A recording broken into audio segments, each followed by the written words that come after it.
حتى أهل البدع والأهواء، أهل البدع العقائدية وأهل البدع السياسية. أنا أقول بيننا وبينكم السلف، بيننا وبينكم الكتب، كان فيقول البدع بيننا وبينكم. الحمد لله رب العالمين، والصلاة والسلام على المبعوث رحمة للعالمين وعلى آله وأصحابه ومن تبعهم بإحسان إلى يوم الدين. أما بعد. Ikhwanil kiram rahimani wa rahimakumullah.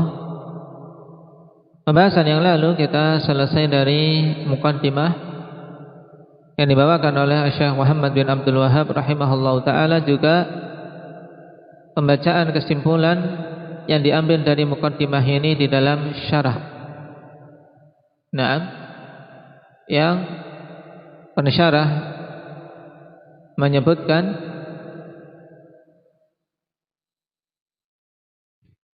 tiga kesimpulan utama dalam muqaddimah. Yang pertama apa? Yang pertama apa? Indak Ismail.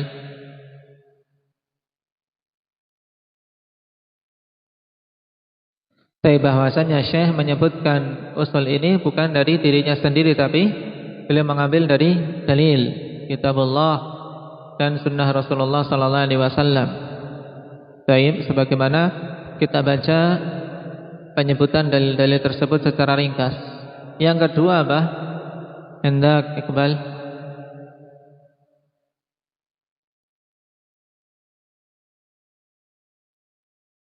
Nah, bahwasanya untuk memahami 6 pokok ini tidak disyaratkan harus seorang yang kokoh ilmunya, tapi apa? Bahkan seorang awam yang baru belajar saja akan paham. Kenapa? Karena saking gamblangnya. Makanya 6 pokok ini, akhwan, perkara yang sangat mudah insyaallah taala, sehingga kita semua harus paham. Kemudian perkara yang ketiga apa, Bang Mujahid?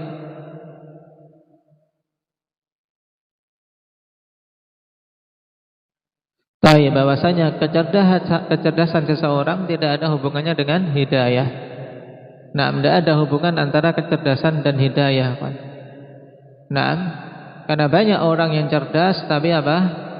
Tapi tidak berada di atas jalan orang yang waras.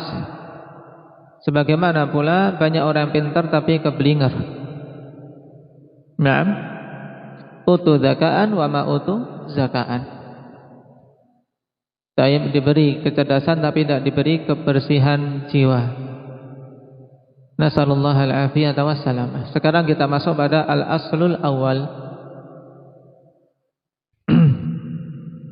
Qala Syekh Muhammad bin Abdul Wahhab rahimahullahu ta'ala, al-aslul awal ikhlasul dini lillahi ta'ala wahdahu la syarikalah. Nah, pokok yang pertama yaitu mengikhlaskan agama ini semata-mata untuk Allah Subhanahu wa ta'ala, tidak ada sekutu baginya. Nah, qala wa hadzal aslu huwa a'zamu usulid dini 'ala al-itlaq. Ya, pokok ini yaitu berhubungan dengan masalah keikhlasan, memurnikan ibadah kita semata-mata untuk Allah. Ini merupakan apa? Pokok yang paling agung di dalam agama ini secara mutlak. Wa huwa alladhi min ajlihi khalaqallahu al-ibad, yaitu perkara yang karenanya Allah Subhanahu wa taala menciptakan para hamba. Wa huwa alladhi da'a ilaihi al-anbiya'u kulluhum ma ikhtilafi syara'ihim. Dan itulah perkara yang para nabi secara keseluruhan menyeru kepadanya bersamaan dengan perbedaan perincian syariat masing-masing. Nah, menjadi perkara ikhlasuddin lillah wahdahu la syarikalah, kawan, ini merupakan apa? Pokok yang paling utama. Naam, Allah menciptakan manusia ya untuk menegakkan itu. Qala ta'ala ma umiru illa liya'budullaha mukhlishina lahuddin hunafa. wa yuqimus salata wa yu'tuz zakata wa dzalika dinul qayyimah. Tidaklah mereka diperintahkan kecuali agar beribadah kepada Allah mukhlishina lahuddin, dalam keadaan memurnikan untuk Allah semata amalan-amalannya. Hunafa, yaitu yang lurus, menuju kepada tauhid dan meninggalkan syirik, serta menegakkan salat dan menunaikan zakat, dan itulah agama yang lurus.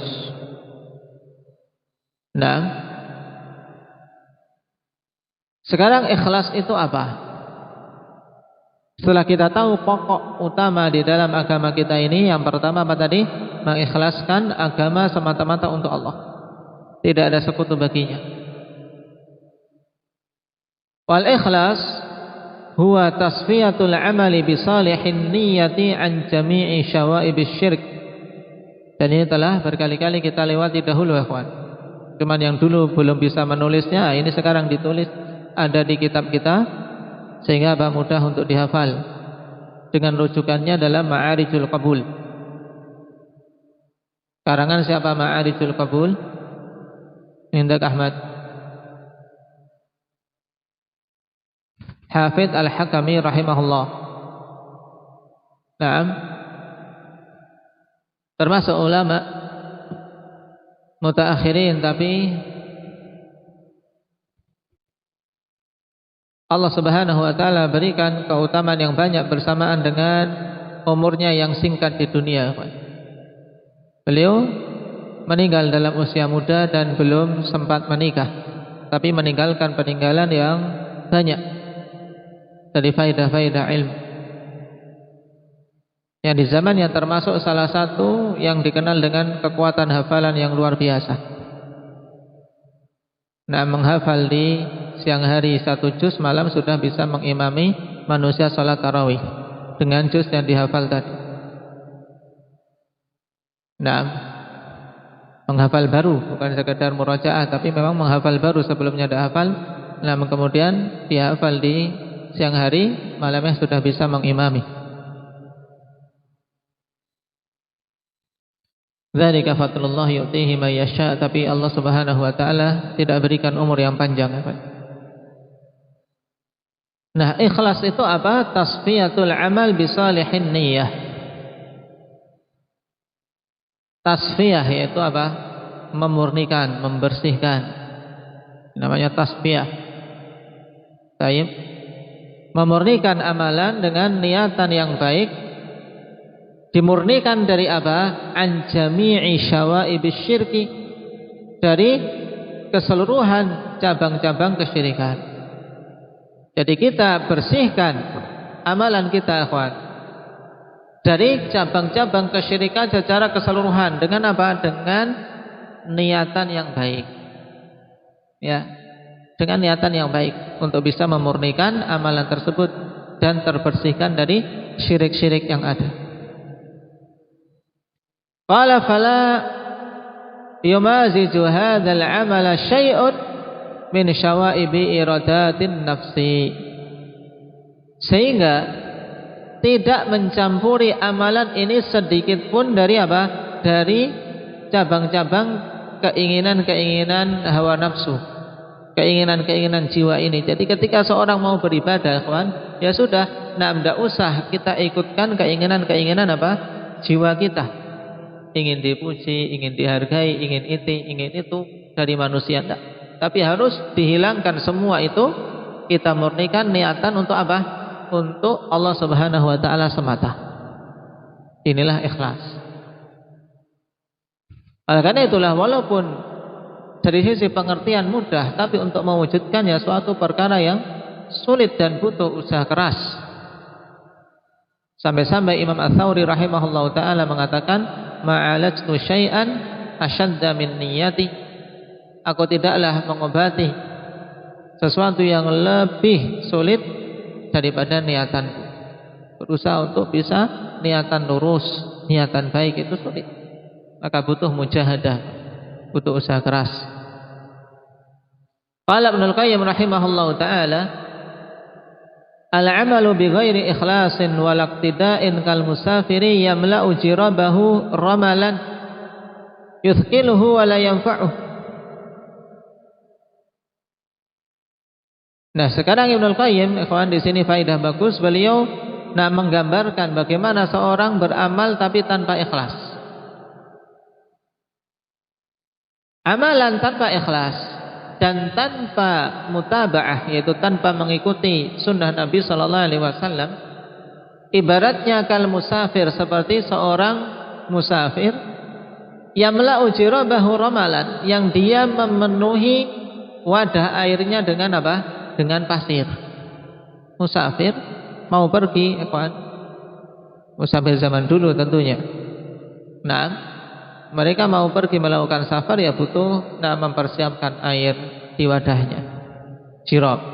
Tapi ini tidak, ini apa? Wadah airnya dia isi dengan pasir, sehingga yuthqinuhu wa la yanfa'uh, memberatkan dia dan tidak bermanfaat. Ketika haus, mana bisa dia minum dari pasir? Berat tapi tidak bermanfaat. Nah, demikian orang yang beramal tapi tidak ikhlas, kawan. Ya, dia sudah susah-susah tapi tidak bermanfaat. Nah, susah melakukan amalan tapi tidak bermanfaat. Nasallallahu al-afiyah. Fa huwa laisa lahu min hadzal jirabi wa hadzal hamli illa ta'ab. Sehingga musafir yang seperti itu tidak bisa mendapatkan dari apa? Dari wadah yang dia bawa dan bawaan yang dia bawa itu kecuali kelelahan saja. Nah, faman hamala turaba ala dhahrihi fa inna dzalika la yanfa'uh li'annahu la naf'a fihi. Sehingga seorang yang membawa pasir atau seorang yang membawa tanah di atas punggungnya, maka sungguhnya demikian itu tidak bermanfaat baginya. Kenapa? Li'annahu la naf'a fihi, karena hal tersebut tidak bermanfaat. Musafir ngapain bawa tanah? Nah, dia panggul, dia letakkan di wadah, bawa tanah tapi tidak bawa air. Dan ini ibarat yang menggambarkan seseorang, ikhwan, butuhnya ikhlas, sehingga apa yang dia usahakan bermanfaat. Sebagaimana musafir membawa perbekalan yang bermanfaat. Karena ibarat kita ini hidup, ya, safar menuju Allah Subhanahu wa taala. Nah, ya, perjalanan untuk menuju Allah Subhanahu wa taala. Entah kapan kita bisa mengakhiri itu. Sehingga dalam safar ini ya butuh untuk membawa perbekalan yang bermanfaat ketika nanti menghadap Allah. Nah, kita bisa menjawab. Qala Syekhul Islam Ibnu Taimiyah rahimahullahu taala, aslud dini huwa husnun niyyah wa ikhlasul qasdi. Walihada qala sallallahu alaihi wasallam, thalathun la yaghillu alaihinna qalbu muslim, ikhlasul amali lillahi wa munasahatu wulatil umur wa luzumi jama'atil muslimin fa inna da'watahum tuhitu min waraihim.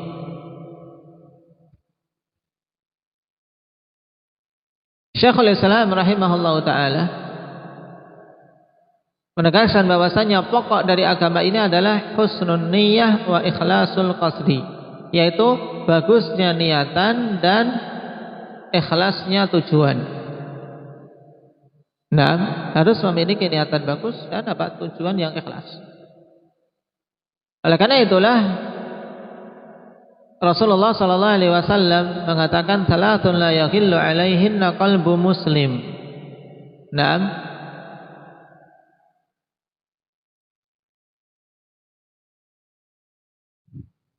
Tiga perkara yang tidak akan mencampuri bersamanya kemunafikan. Ini makna la yaghillu alaihinna qalbu muslim, ay la yukhalitu qalbahu ma'aha ghisyun wa nifaq. Sehingga maksud dari hadis ini yaitu tiga perkara yang apabila tiga perkara ini ada, maka hati seorang muslim tidak akan tercampuri kemunafikan. Paham? Ini maksud salasun la yaghillu alaihinna qalbu muslim. Yang pertama, ikhlasul amali lillah. Yang pertama yaitu mengikhlaskan amalan semata-mata untuk Allah Subhanahu wa taala. Yang kedua, wa munasahatu wulatil umur, dan menasihati para wulatul umur, yaitu menasihati pemerintah, menasihati pemimpin kaum muslimin.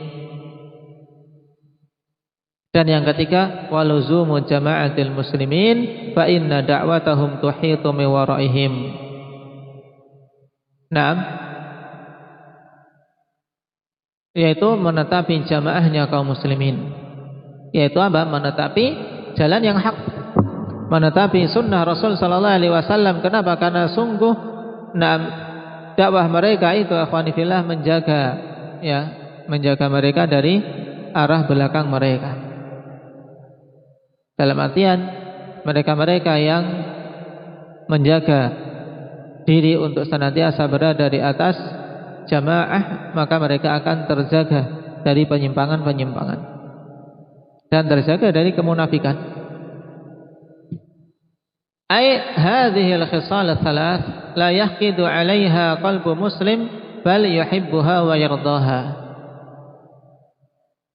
Kata Syekhul Islam, maksudnya bahwasanya tiga sifat ini, maka sungguhnya hati seorang muslim tidak akan dengki atasnya, bahkan akan mencintai dan ridha terhadapnya. Faqala rahimahullah fi athna'i kalamihi ala hadzal hadithi wa hadits innallaha yarda lakum thalathan an ta'buduhu wa la tusyriku bihi syai'a wa an ta'tasimu bihablillahi jami'an wa la tafarraqu wa an tunasihu man wallahu Allahu amrakum. Syekhul Islam dalam pertengahan perkataan beliau ketika menjelaskan hadis tadi, salatun la yaghillu alaihinna qalbu muslim, hadis sahih yang datang dari beberapa sahabat, dari Zaid bin Thabit dan yang lainnya. Juga hadis yang kedua, innallaha yardalakum thalatha, sungguhnya Allah Subhanahu wa taala ridha untuk kalian tiga perkara. Yang pertama, an ta'buduhu wa la tusyriku bihi syai'a, kalian beribadah pada Allah dan tidak menyekutukannya dengan sesuatu apapun. Yang kedua, wa an ta'tasimu bihablillahi jami'an wa la tafarraqu, untuk kalian berpegang teguh dengan tali agama Allah secara keseluruhan dan tidak bercerai-berai. Kemudian yang ketiga, wa an tunasihu man wallahu Allahu amrakum, dan untuk menasihati siapapun yang menjadi pemimpin kalian. Nah, Syekhul Islam mengatakan, faqad jama'a fi hadhihi al-ahadits baina al-khisal ats-tsalath. Sungguh Nabi telah menggabungkan pada hadis-hadis ini tiga sifat, yaitu ikhlasul amali lillah, mengikhlaskan amalan untuk Allah, wa munasahatu ulil amr, menasihati ulul amri, wa luzumu jama'atil muslimin, dan menetapi jamaahnya kaum muslimin. Wa hadhihi tsalatsu tajma'u usulad din wa qawaidah, dan tiga perkara ini menggabungkan semua pokok-pokok agama ini dan kaidah-kaidahnya. Wa tajma'ul huquqal lati lillahi wa li'ibadihi wa tantadimu masalihad dunya wal akhirah, dan tergabung padanya hak-hak yang itu hak Allah dan hak hambanya, dan juga tergabung padanya kemaslahatan dunia dan akhirat. Fabayanu dzalika anna al-huquqa qisman, haqqullah wa haqqun lillah wa haqqun li ibadih. Nah, penjelasannya dikarenakan hak-hak itu secara keseluruhan terbagi menjadi dua, yaitu hak milik Allah dan hak untuk hamba-hambanya. Baik. Perhatikan, wa haqqullah an na'budahu wa la nusyrika bihi syai'a kama jaa'a lafdhuhu fi ahadil haditsain. Kemudian hak Allah maksudnya itu kita beribadah kepadanya dan tidak menyekutukannya dengan sesuatu apapun, sebagaimana datang lafaz tersebut dalam salah satu dari dua hadis ini. Wa hadza makna ikhlasil amali lillah kama jaa'a fil haditsil akhar, dan inilah makna mengikhlaskan amalan untuk Allah yang datang dalam hadis yang lain. Ini hak Allah yang wajib kita tunaikan. Kemudian wa huququl ibad qisman, dan hak-hak para hamba itu terbagi menjadi dua jenis, khasun wa 'am. hak yang khusus dan hak yang umum. Ammal khas, adapun yang khusus, famithlu birri kulli insanin walidayhi, contohnya yaitu berbaktinya seseorang kepada kedua orang tuanya. Naam, wa haqqi zaujatihi, seperti juga hak dari istrinya. Naam. Kenapa? Karena istri akhwani fillah punya hak yang Rasul sallallahu alaihi wasallam telah mewanti-wanti pada para suami. Naam, untuk betul-betul para suami itu bertakwa kepada Allah Subhanahu wa taala berkenaan dengan istri-istrinya. Baik. Sampai berwasiat untuk betul-betul berbuat baik kepada mereka. Kenapa? Karena Allah Subhanahu wa taala telah menghalalkan mereka dengan kalimahnya. Dengan izin Allah Subhanahu wa taala yang tadinya haram menjadi halal. Sehingga merupakan bentuk kufur nikmat juga dari para suami ketika menyanyiakan istrinya. Sebagaimana pula sebaliknya. Sehingga tidak boleh dan termasuk tadfif sebagaimana kita singgung pada khutbah yang lalu, termasuk apa? Termasuk kecurangan ketika seorang suami menuntut istrinya berbuat baik, berbuat taat, tapi dia sendiri tidak memenuhi hak-hak istrinya. Dan itu tidak ringan ya kawan. Pertanggungjawabannya juga juga akan dimintai di sisi Allah Subhanahu wa taala. Karena banyaknya dorongan untuk para istri berbuat taat bukan berarti kemudian para suami berbuat sewenang-wenang. Berbuat semaunya. Dia juga punya kewajiban, punya tanggung jawab berkenaan dengan istri-istri dan anak-anaknya. Bahkan tanggung jawab dia tanggung jawab pokok. Tanggung jawab pokok dalam keluarga tersebut.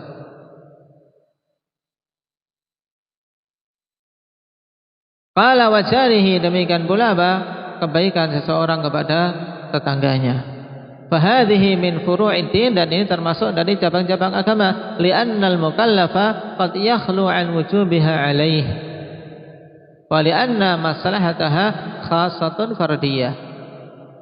Dikarenakan mukallaf, ya, orang yang dibebani dengan syarat ini terkadang terkosongkan dari kewajiban atasnya, dalam artian tidak terkena kewajiban. Misalnya seseorang tidak menikah, yang tidak kena kewajiban untuk berbuat baik pada istri karena tidak punya istri, atau orang tuanya sudah wafat misalnya. Kemudian dikarenakan kemaslahatan yang seperti ini, maslahatnya khusus pada pribadi masing-masing. Nah, ini hak hamba yang sifatnya khusus, dan di sana ada hak yang umum. Wa ammal huquqal 'ammah fannasu naw'an. Adapun hak-hak yang sifatnya umum, maka manusia terbagi menjadi dua, ru'atun wa ra'iyah. Taib. Ru'ah yaitu para penguasa, mereka-mereka yang memegang jabatan, yang mengatur kepentingan kaum muslimin. Sedangkan ra'iyah yang dimaksud adalah para rakyat, kita-kita ini. Nah, fa huququr ru'ah munasahatuhum. Adapun hak para pemimpin, pemerintah, maka hak mereka adalah untuk diberi nasihat. Sehingga ketika mereka diberi nasihat, ya seharusnya bersyukur, tidak boleh marah, atau bahkan berbuat angkara murka setelah diberi nasihat. Ini hak pemerintah untuk diberi nasihat. Wa huququr ra'iyah luzumu jama'atihim. Adapun hak para rakyat yaitu menetapi jamaah mereka, tidak melakukan pemberontakan, tidak membuat perpecahan di tengah-tengah kaum muslimin. Fa inna maslahatahum la tatimmu illa bijtima'ihim, sebab kemaslahatan mereka tidak akan sempurna kecuali dengan bersatunya mereka di atas kebenaran dan di atas pemimpin yang satu. Wa hum la yastami'una 'ala dhalalah, dan kaum muslimin tidak akan mungkin bersepakat di atas kesesatan. Bal maslahatu dinihim wa dunyahum fi ijtima'ihim, bahkan kemaslahatan agama mereka dan dunia mereka itu pada persatuan mereka. Cuma persatuan yang dituntut adalah persatuan di atas al-haq. Makanya ditegaskan wa'tisamihim bihablillahi jami'an fahadhil khisalu tajma'u usuluddin, dan berpegang teguhnya mereka dengan tali agama Allah secara keseluruhan, maka sifat-sifat ini terkumpul padanya pokok-pokok agama kita. Dan dalam 3 perkara tadi ikhwan yang disebutkan dalam hadis salatun la yaqillu alaihinna qalbu muslim. Baik. Qala wa hadzal asl alladhi dzakarahu al-musannifu ya'ni bihi tauhid Allah subhanahu wa ta'ala. Dan pokok yang disebutkan oleh musannif ini maksudnya yaitu apa? Mentauhidkan Allah subhanahu wa ta'ala. Ini inti pokok pertama. Wa sanata'arradu hahuna ala ma yujlil fahma wa yuzakkil aqla min kalamin mukhtasarin muhadzab haula tauhidi wa ta'rifih wa anwa'ihi wa ma yata'allaqu bihi min masail. Dan akan kami singgung di sini perkara yang akan memperjelas pemahaman dan membersihkan akal berupa pembicaraan yang ringkas dan padat seputar tauhid dan pengertiannya serta jenis-jenisnya dan permasalahan-permasalahan yang berhubungan dengannya insyaallah taala. Baik, barakallahu fikum. Insyaallah kita ambil penjelasan tersebut pada pertemuan yang akan datang. Hadis ini bagus ikhwani fillah dihafal, hadis Zaid bin Thabit. Demikian pula hadis Mughirah bin Syu'bah dalam Sahih Muslim. Nasallallahu azza wa jalla at-taufiq was sadad walhamdulillahi rabbil alamin. Subhanakallahumma wa bihamdika.